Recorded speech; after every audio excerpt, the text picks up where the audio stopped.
Hey, this is Chris McCabe. I'm here with Leah McHugh, and we're here to talk about the Prosper Show. We're going to be doing a workshop Yay! only about a month from now in March 17th, Las Vegas. We're going to be talking about how to suspension-proof your account, how to review your account to keep the demons away and the suspension people at bay. We're going to be doing a series of videos. This is the first. We're going to pick one topic, which today is supply chain documentation and proof of authenticity, right? This is something that comes up every hour, would you say? Yeah, it's something that comes up more and more throughout the years. And just so you guys know, we also have a discount code for Prosper, which we'll give you guys at the end of the video, so you can save $100 on your Prosper ticket. Yeah, I'll mention the code at the end. We're seeing both private label brand owners being asked for ridiculous amounts of documentation, right? Who's making their product? Where's their manufacturer? Maybe a phone call to the manufacturer to confirm they exist. It's not just resellers being asked to prove that they've got legitimate supply chain documents for their brands, where they're getting their brands, and do they have authenticity letters from their suppliers, right? This just maintains the trend in the direction of show us what you have. Yeah, I mean, it's not a secret that Amazon has a counterfeit problem. In fact, they just told their shareholders that they have a counterfeit problem. Right. So Yeah. expect to see a lot more of this in the near future. Right. And I guess one thing that's puzzled me up to this point is why people don't have this handy.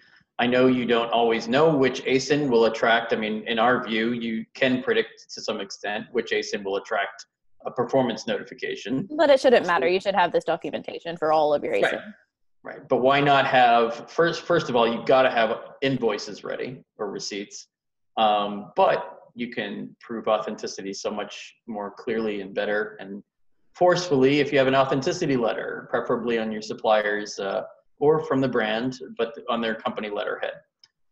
It goes a long way to dispelling the notion that you've sold anything that could remotely be conceived to be counterfeit or inauthentic from buyers who seem only too willing to use the words fake or this isn't as it was advertised on the site.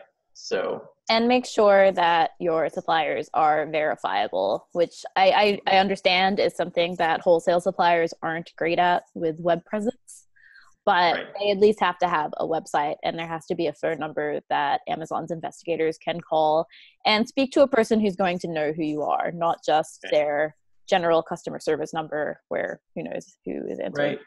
800 numbers, links to websites where you get actual wholesalers or established suppliers of those brands where they actually look like they have some relationship with the brand on the website. That helps.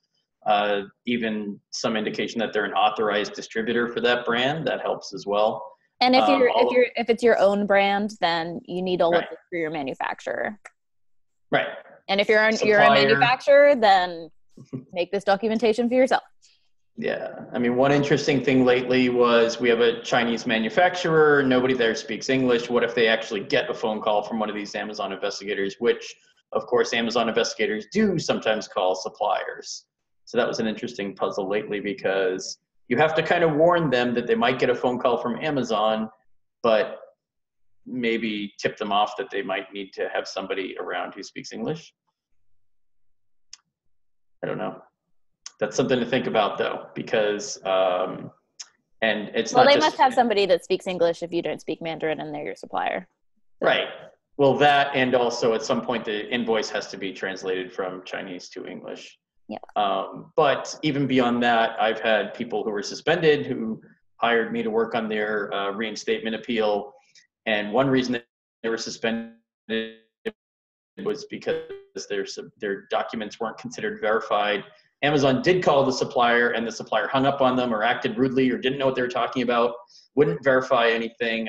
Maybe they were just having a bad day, but it ended up really shooting the suspended seller in the foot. It actually helped get them suspended. So clarify in advance, they might get a phone call from Amazon. And yeah, anything else we should add? These and other wonderful things around documentation that is required to sell on Amazon will be covered in our workshop, March 17th. Among many other things. Yes. Proof your account. The code is speaker19. So come join us in Vegas and we'll do another video covering something else, a mystery topic around how to review your account and keep it from being suspended. Have a good one.